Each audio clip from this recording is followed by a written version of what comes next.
오늘이 이제 저희들이 어린이 주일과 어버이 주일을 같이 지내는데, 사실 어버이날이 5월 8일 아닙니까? 근데 우리가 5월 13일이 되면은 또 사실은 좀 지났어요. 그래서 이왕이면 오늘 어린이 주일, 우리 어버이 주일 같이 지내는 게 좋겠다, 이렇게 생각을 하고 오늘 같이 지냅니다. 아무쪼록 우리 낳으시고 기르신 우리 부모님 세대 여러분들이 더 건강하게 오래오래 사시길 바랍니다. 오래오래 사는 것도 중요한데 건강하게 살아야 돼요. 그래서 다시 한번 건강하게 오래오래 삽시다. 예, 안녕하세요.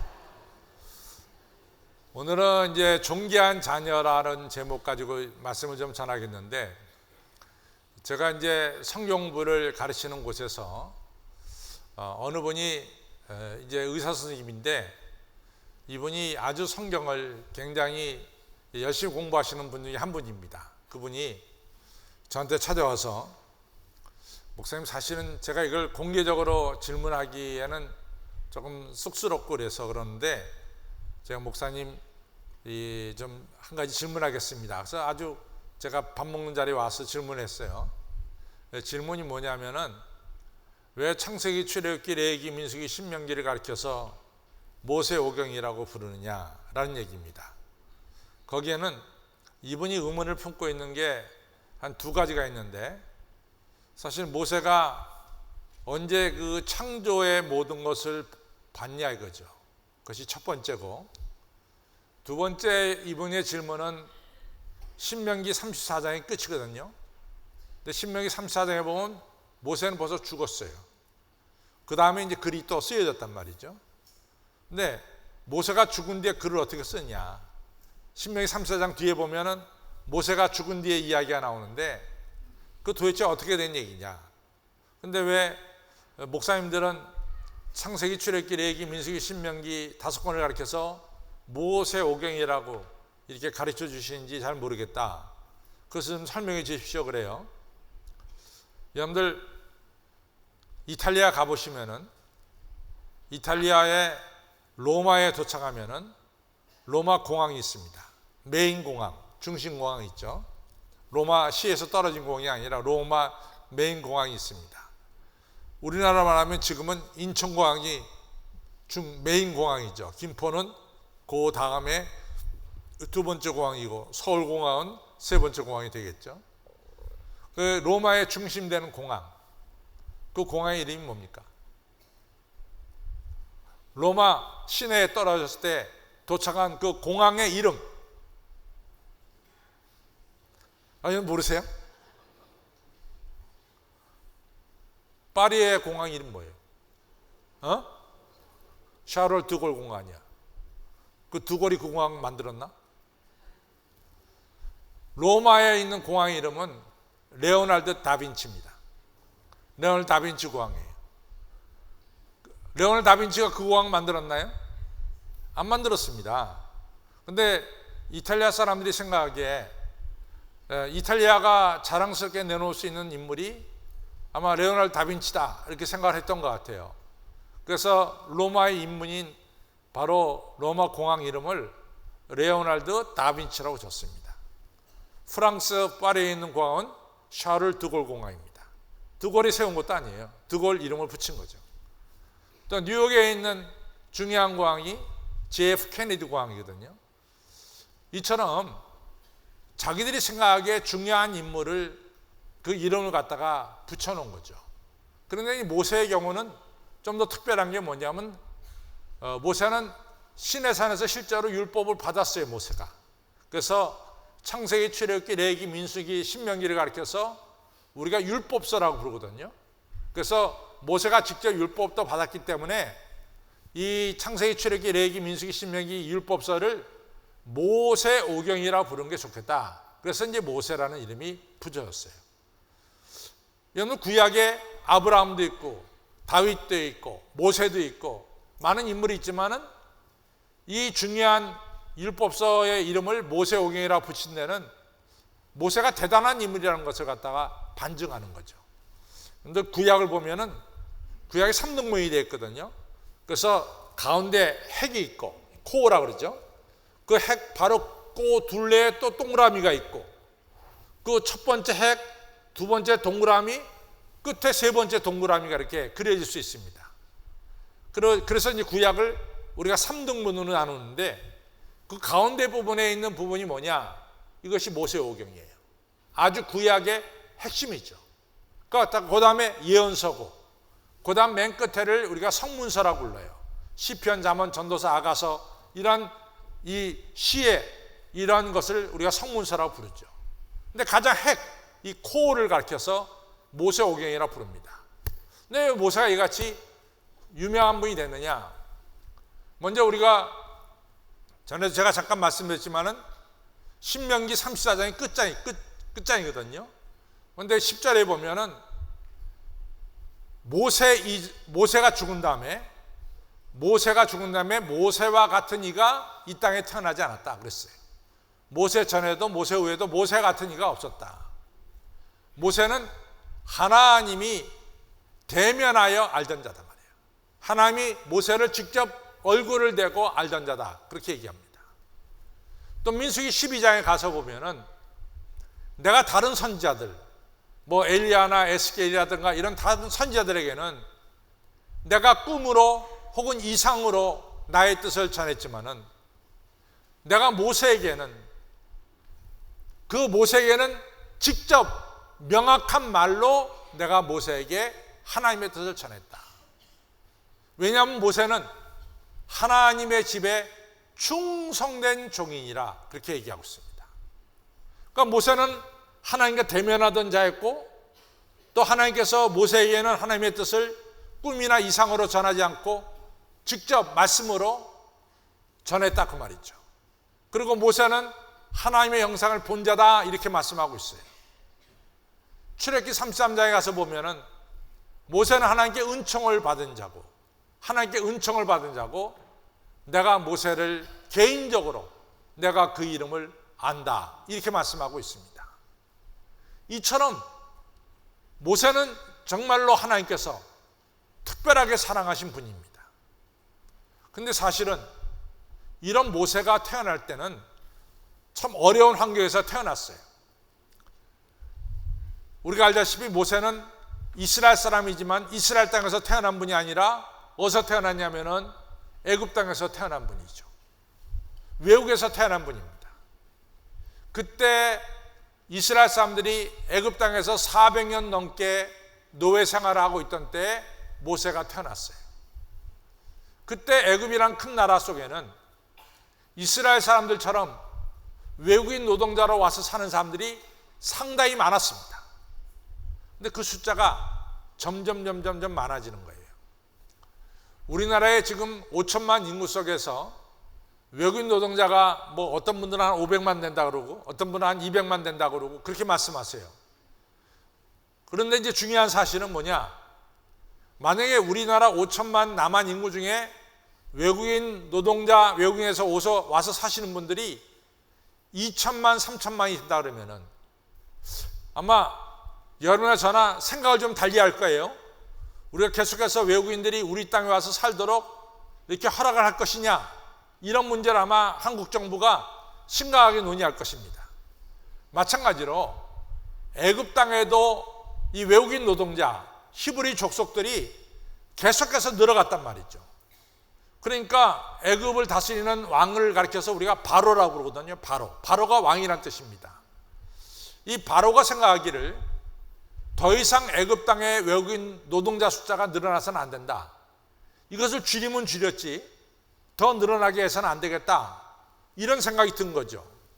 여러분들, 트럼프가 지금 미국과 멕시코 사이에 국경 담을 쌓겠다는 거예요. 그 이유는 뭐냐면은 멕시코나 남미에서 수많은 사람들이 미국으로 들어오는데 그걸 갖다가 이제는 차단시키겠다는 거죠. 너무 많이 들어와서는 안 된다, 이런 얘기죠. 마찬가지로 바로도 애굽 땅에 살고 있는 외국인 노동자의 숫자를 줄여야 되겠다.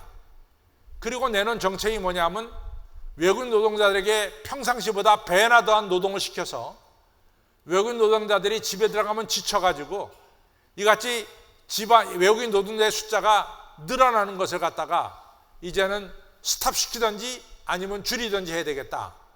그래서 외국 노동자한테 중한 노동을 시켰어요.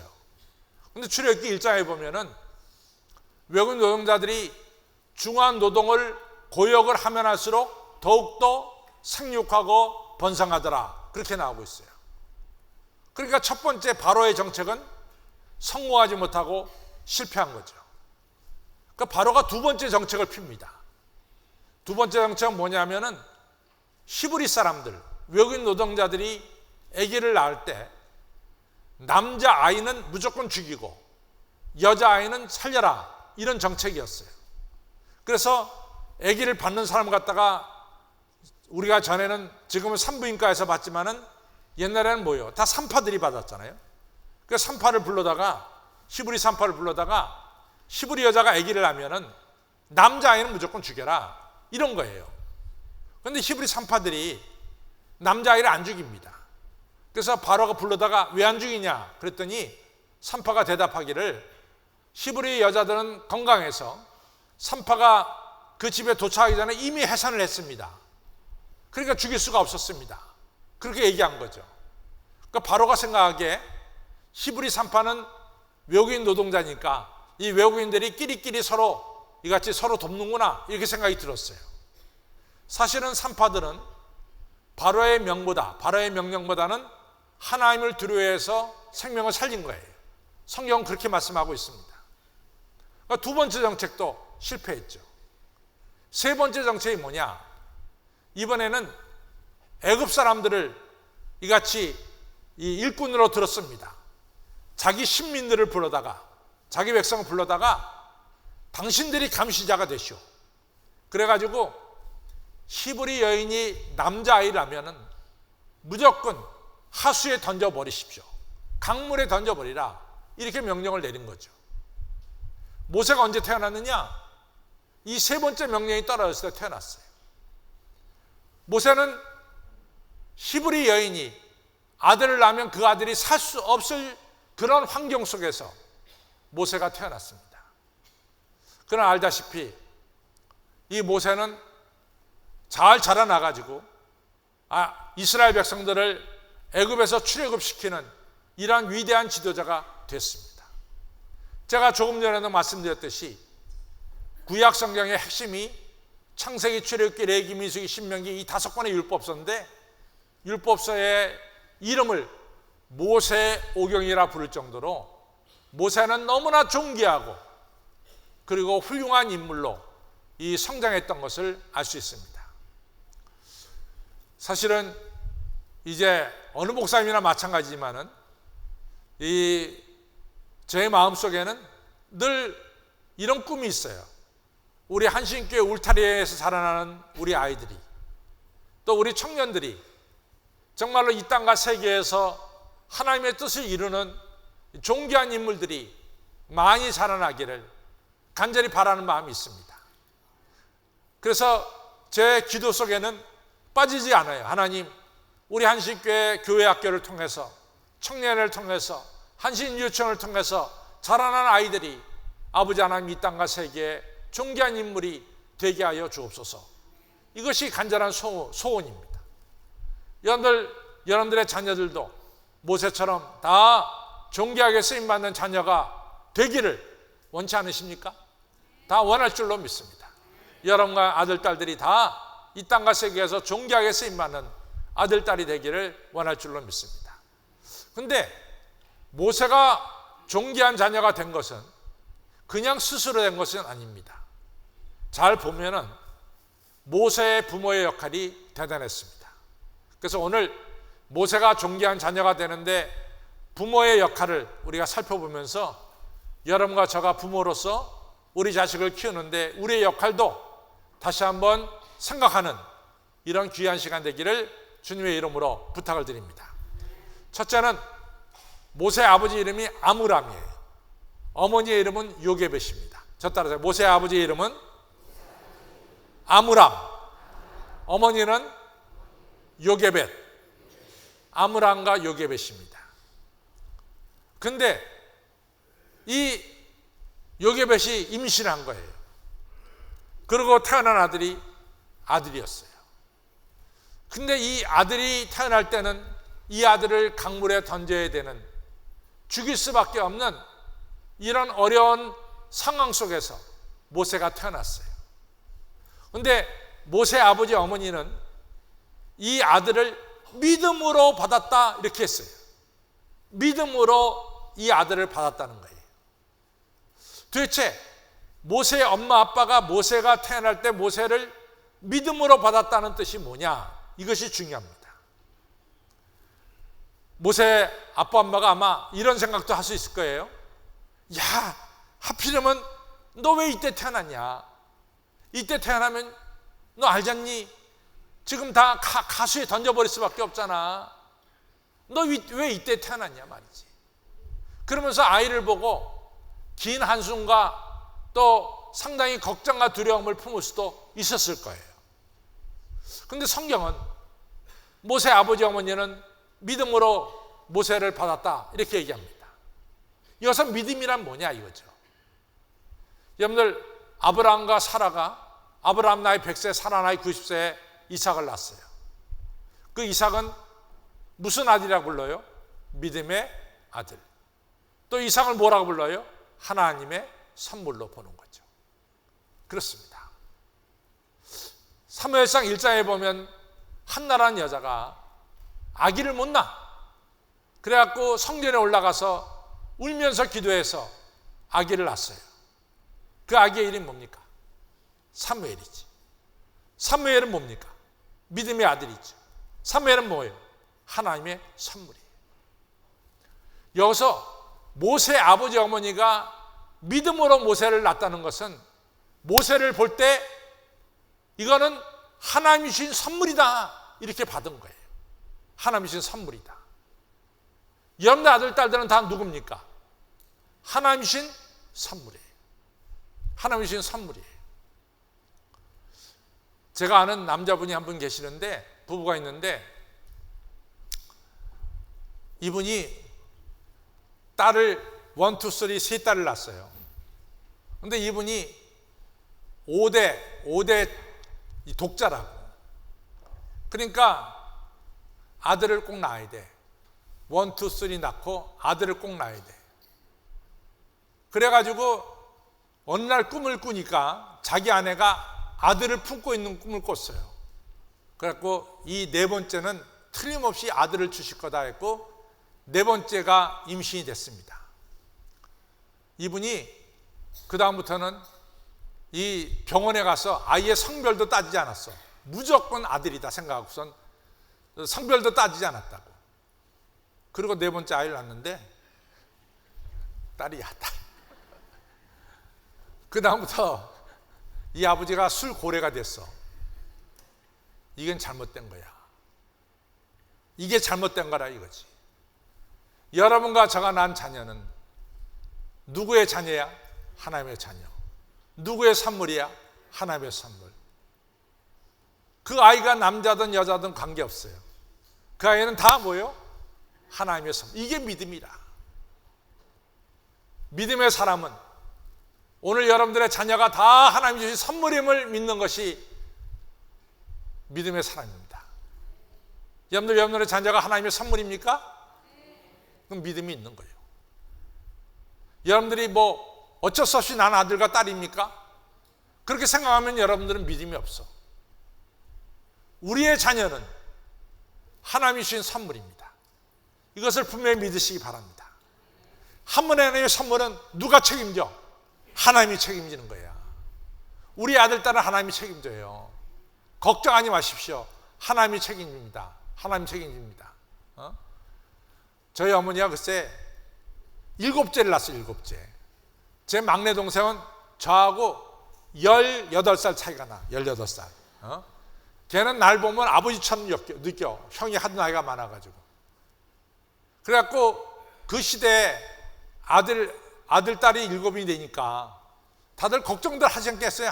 뭐 그냥 저 선생님의 월급으로 어떻게 저희 7남매를 다 키우겠느냐? 뭐 이렇게 걱정을 그 당시 사람들이 많이 했어요. 근데 우리 어머니는 눈 하나 까딱 안 해. 걱정 안 해. 물론 뭐 자기들끼리 알아서 키우라고 내버려뒀지만은 우리 어머니는 이게 디테일하지 못해요. 디테일한 건 하고는 거리가 멀어. 그냥 그래서 우리는 디테일한 거에 대해서는 약해. 부모로부터 받은 유전이 있어서. 그래가 어쨌든 간에 지금 7남매 다 잘 살아. 다 잘 살아. 다 하나님께서 주신 놈을 하나님께서 키운다 그 말이에요. 그러니까 여러분의 자녀를 두고 걱정하지 마세요. 하나님이 키워주신다고. 아멘. 그것이 믿음의 부모예요. 믿음의 부모. 이스라엘 백성들이 바벨론 포로로 끌려가고 하나님이 우리를 버리셨는가 보다. 우리가 언제까지 바벨론 포로 생활하느냐. 우리는 이제 이미 시체와 같다. 이러고 전부 다 낙담하고 있는 거야. 그래서 에스겔 37장에 보면은 골짜기에 쌓여진 이 시체들이 바로 바벨론 포로 생활하는 이스라엘 사람들과 똑같다 성경에 나오잖아요. 그러니까 예언자들이 이러한 사람들 향해서 말하잖아요. 왜 그러냐. 하나님이 너희들을 책임져 주신다. 하나님이 지명하여 불렀나니 너는 내 아들이고 내 딸이다. 너희들이 물 가운데 지나가 물이 침몰치 못해. 불 가운데 지나가 불이 너희를 살지 못해. 왜? 내가 너를 지명하여 불렀니? 넌 내 것이다 말이지. 이 사실을 왜 못 믿느냐 말이지. 이런 거예요.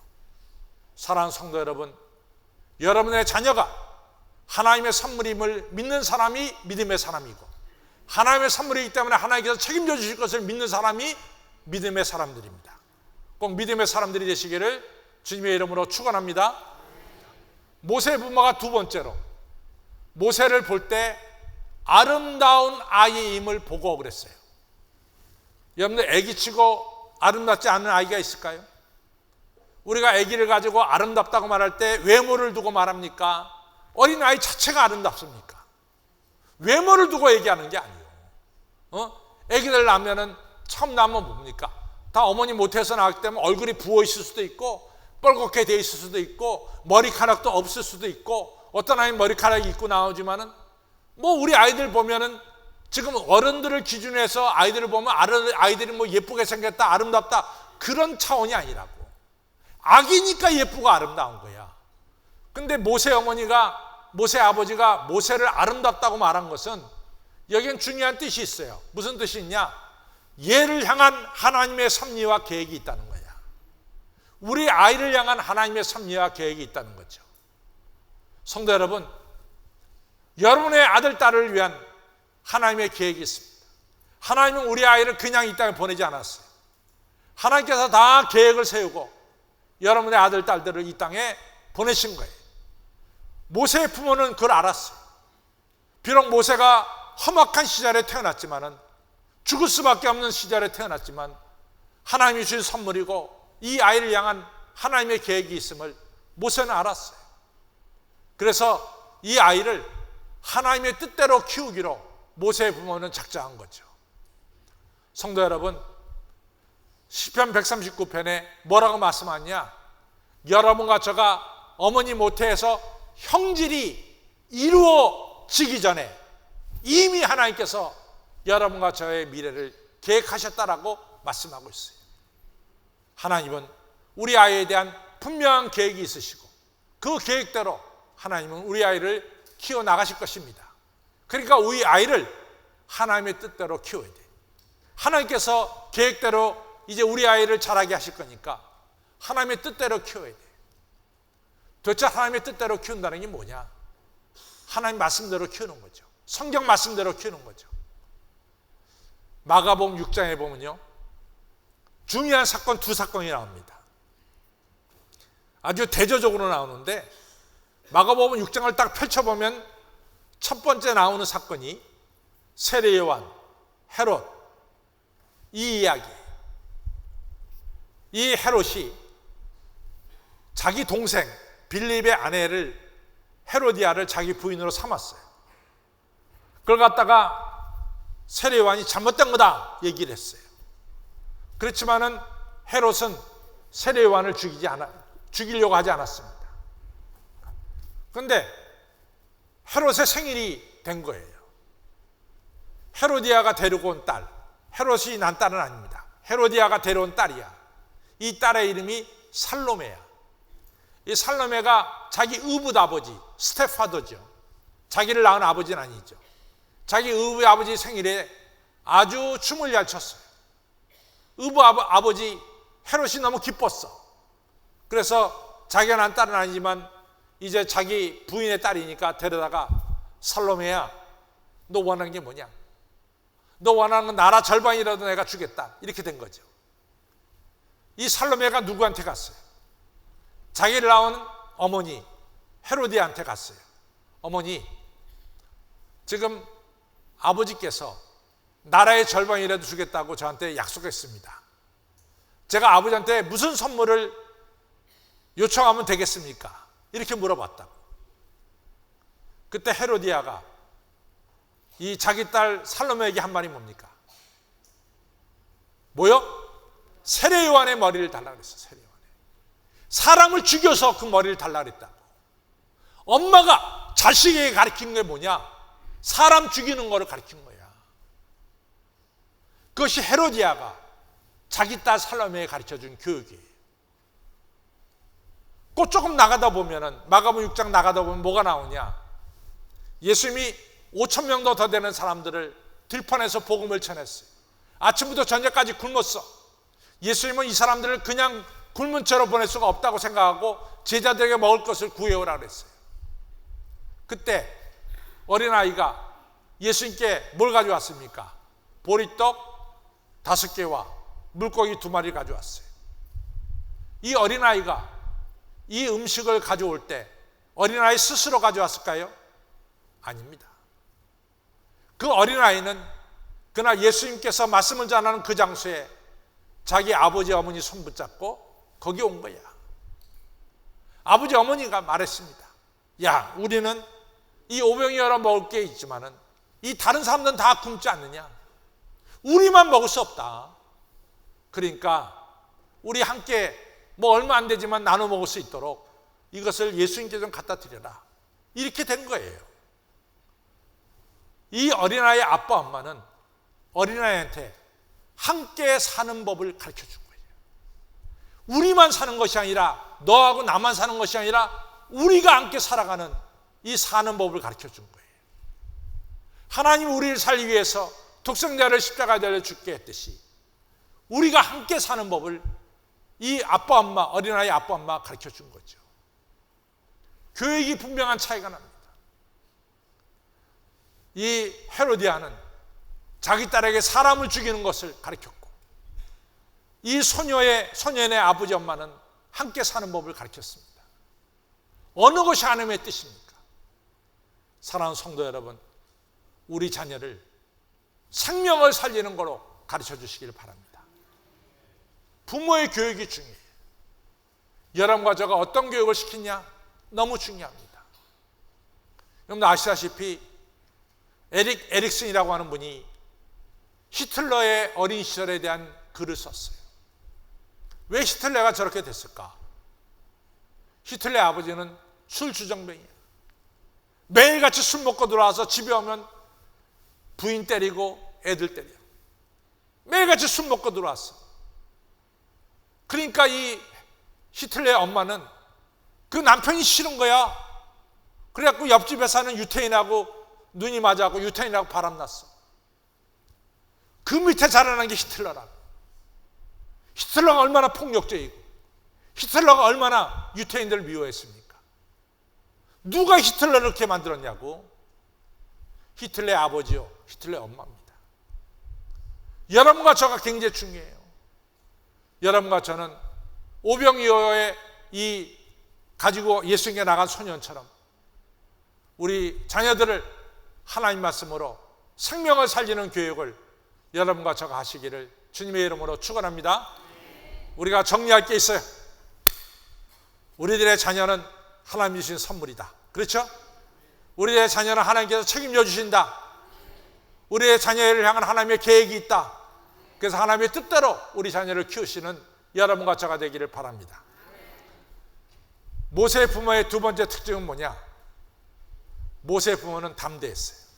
담대했어요. 며칠 전에요, 제가 어느 대학 가면 여러분 다 아니까 그 총장님이 저를 찾아왔어요.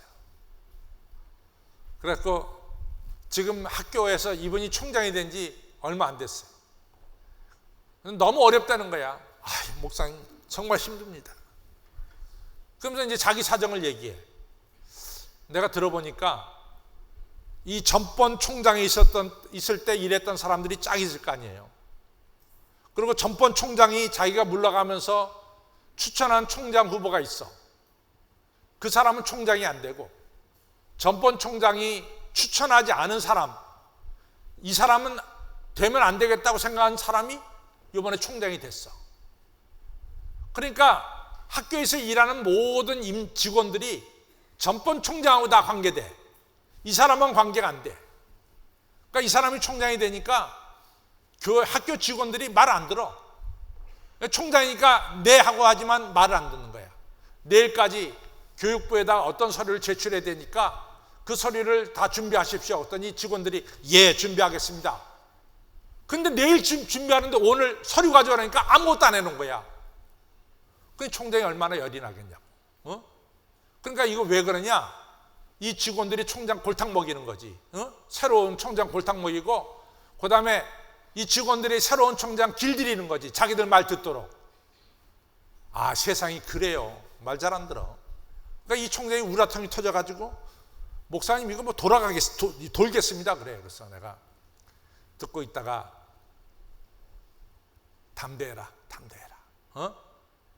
비록 오늘은 저 사람들이 네 말을 안 들을지 모르지만은 넌 4년이 보장됐어. 4년 동안 이제부터 담대하게 잡아가면 돼. 그러니까 오늘은 네가 당했지만은 내일은 똑같이 안 당할 거 아니냐. 그러니까 담대하라. 시간은 너의 편이고, 하나님이 그 대학의 총장으로 세워진 건 하나님의 섭리야. 하나님의 뜻이야. 하나님이 함께하고 있어. 그러니까 강하고 담대해. 여러분, 모세의 부모는 강하고 담대했어요. 시퍼렇게 히브리 여자가 남자에 나면 가수에 던지라고 하는 명령이 있어서도 모세의 부모는 이 아이는 하나님 주신 선물이고 하나님께서 책임져 주실 것이고 이 아이를 향한 하나님의 계획이 있다는 분명한 믿음이 있었기 때문에 두려워하지 않았어요. 어떨 때 보면 아이보다 부모가 더 떨어. 그 되겠어? 아이는 별로 겁을 안 내는데 부모가 100번 1000번 겁을 내. 왜 그러냐고요. 왜? 여러분들이 담대해야지 여러분들의 자식이 담대하다고. 여러 부모님들은 담대하시길 바랍니다. 여러분들 디모데가 이같이 매우 유약한 인간이야. 사도 바울이 디모데에게 뭐라고 편지했어요? 야 디모데야, 하나님이 너한테 원하는 것은 두려워하는 마음이 아니야. 사랑과 능력과 근신하는 마음이야. 강하고 담대한 마음으로 이같이 살아가길 바란다. 그것이 부모가 자식에게 줄 수 있는 중요한 사실입니다. 아니 글쎄 여호수아가 말이지 이제 요단강 건너서 가나안 땅 들어가야 되는데 여호수아가 모압 평지 요단강 건너기 전에 이스라엘 백성들이 모세가 죽었다고 슬피 운다고 같이 슬피 우는 거야. 그러니까 하나님이 여호수아야 일어나 너 좀 일어나 봐라. 너무 그렇게 약한 마음 품었냐 말이야. 너 일어나서 이 백성과 더불어 요단을 건너 가나안 땅에 들어가야 되지 않냐. 내가 너와 함께 하지 않니? 내가 너와 함께 하지 않니? 너를 능히 이길 자가 없지 않냐. 내가 너와 함께 하기 때문에 내가 모든 땅을 너한테 주기로 약속하지 않았냐. 이 약속은 믿어라. 그리고 너는 강하고 담대해라. 이 귀한 말씀을 여호수아 1장 1절로부터 9절에 주시잖아요. 사랑하는 성도 여러분, 강하고 담대하시길 바랍니다. 강하고 담대해야 돼. 아까 조금 전에 제 어머니 얘기했지만 우리 어머니는 그냥 내버려둬. 우리가 알아서 자라나도록. 나는 저희 어머니가 내 성적표를 보고 너 공부 잘했다, 공부 못했다 그런 얘기 들어본 적이 없어요. 우리 아버지가 오히려 말씀하시지 우리 어머니는 나한테 네 공부 못하면 네가 잘못되는 거고 너 공부 잘하면 네가 좋은 거 아니냐. 그러니까 네가 알아서 공부해라. 우리는 성적표 가지고 그렇게 이게 어려움 겪은 게 없습니다. 또 그렇다고 제가 그렇게 공부 못한 사람이 아니에요. 제대로 잘했어요. 네. 그런데 우리 어머니가 따지는 거는 주일날 교회 출석하는 거야. 안 하면 큰일 나지. 저희 어머니는 제가 옆에서 자라나면서 보는 것은 겁이 없어요. 여자가. 겁이 없어. 겁이 없어요. 무슨 일이 있어도 겁이 없어요. 그걸 제가 어릴 때 배웠어요. 아, 우리 어머니는 무슨 일이 있어도 겁이 없는 여자구나. 저도 그 좀 배웠어요. 저도 겁이 없습니다. 전 뭐 그렇게 겁내지 않아요. 어딜 가든. 여러분들 자녀를 겁쟁이로 키워서는 안 돼. 강하고 담대하게 키워야 됩니다. 하나님이 함께 하시니까 강하고 담대하게 키우시기를 바랍니다. 세 번째로, 미국에 말이죠, 그 침례교 중에 이 두 가지 중요한 교회가 있었어. 하나는 성서 침례교회가 있어. 바이블 바프티스트 처치야. 또 하나 교회는 미션 바프티스트 처치야. 선교 침례교회야. 두 교단이 있었어. 성서 침례교회의 특징은 뭐냐? 하나님이 다 주관하시니까 하나님이 알아서 하시는 거야. 그러니까 우리는 열심히 교회 나와서 예배만 드리면 돼. 하나님이 알아서 하시니까. 그러나 선교 침례교회는 열심으로 전도하는 교회야. 두 교단이 거의 같은 시기에 시작했어. 100년이 딱 지났어. 어느 교단이 남아있을까요? 어느 교단이 남아있을까요? 성서 침례교회는 사라졌어. 선교 침례교회는 남아있어. 여러분들, 우리가 해야 될 일이 있고 하나님이 하셔야 될 일이 있어. 우리가 해야 될 일이 있고 하나님이 하셔야 될 일이 있다고. 모세를 나일강에 떠내려보낼 수밖에 없어. 모세의 부모가 하는 일이야. 이같이 갈대로 나무 상자를 만들었어. 그 나무 상자를 가리켜서 창세기에 나온 노아 방주하고 똑같은 단어를 쓰고 있습니다. 그 갈대 상자 사이에 물이 들어가지 않도록 역청을 발랐어. 그래서 완전 방수로 만들었어. 물에 뛰어도 물이 스며들지 못하도록 역청으로 방수를 만들었어. 그 안에 모세를 뉘었어요. 흘러가는 강물에다가 띄우라 그랬으니까 흘러가는 강물에 그냥 놔두면 그냥 떠내려가. 그러니까 모세의 부모는 그러지 않았어요. 갈대 숲이 우거진데, 물가에 갈대 숲이 우거진데 거기다 갈대 상자를 놨다고. 왜? 잘 떠내려가지 않게 하기 위해서. 세 번째로, 모세의 부모는 도대체 바로 왕의 딸 공주가 언제 목욕하러 나오는지 정확하게 시간을 체크했어. 그래서 바로 공주가 딱 나오는 그 시간에 맞춰서 갈대 상자에 든 모세를 갈대 숲 사이에 갖다 집어 떨어뜨렸다고, 놨다고. 아닌가 다를까 갈대 상자 안에 드는 모세가 망하고 울었어요. 공주가 가져와 봐라. 여러분이가 당장의 히브리인의 아들인 것을 알았어. 그 순간 이 공주의 마음속에 국률의 마음이 품었어. 그리고 그 아이를 자기 양자로 키웠습니다. 그때 쏜살같이 모세의 누나 미리암이 찾아가서 유모를 찾아드릴까요? 유모 데려와라. 모세의 생모 요게벳이 유모로 들어가서 모세에게 젖을 줘서 모세가 자라났습니다. 노의 아들이 애국 궁정에서 궁정교육을 받고 말과 행사가 능하는 이러한 사람으로 자라났어요. 여기서 보십시오. 모세 부모가 한 일이 뭡니까? 갈대 상자 만들었어. 물이 들어오지 않게 만들었어. 갈대 상자를 갈대 숲에 놓아서 떠내려가지 않게 했어. 모세 공주, 이 바로의 공주가 몇 시에 나오는지 알아가지고 그 시간에 딱 갖다 놨어.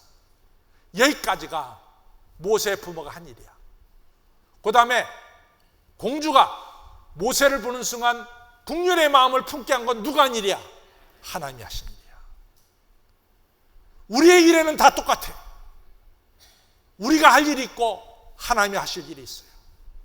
마태복음 25장에 2달란트 5달란트 받은 자는 2달란트 5달란트 가지고 열심히 일한 것은 2달란트 5달란트 받은 자가 한 일이야. 나머지 하나님께서 이 2달란트 5달란트 받은 자에게 천국잔치에 들어가게 하고 더 축복으로 주신 것은 하나님이 하실 일이야. 사랑하는 성도 여러분, 여러분과 저는 우리 자녀가 하나님의 뜻대로 자라나기 위해서 최선을 다해야 될 줄로 믿습니다. 걔 컸으니까 알아서 믿죠. 그럼 우리가 하는 일을 회피하는 거예요. 우리가 걔가 신앙생활 잘하도록 우리 아들딸이 신앙생활 잘하도록 여러분과 제가 해야 될 일이 있습니다. 그 다음에 하나님이 하실 일이 있어요. 아무쪼록 우리 아이를 존귀한 자녀로 키우기 위해서 부모인 여러분과 제가 해야 될 일을 최선을 다해서 하시기를 바랍니다. 우리의 자녀가 하나님의 선물입니다. 하나님의 계획이 있습니다. 담대하게 키우십시오. 우리 아이들이 이 땅에서 존귀하게 쓰임받는 귀한 날이 곧 올 줄로 믿습니다. 이 믿음으로 아이를 키우는 우리 부모가 되시길 바랍니다. 다 일어나셔서 찬송가 305장 부르겠습니다.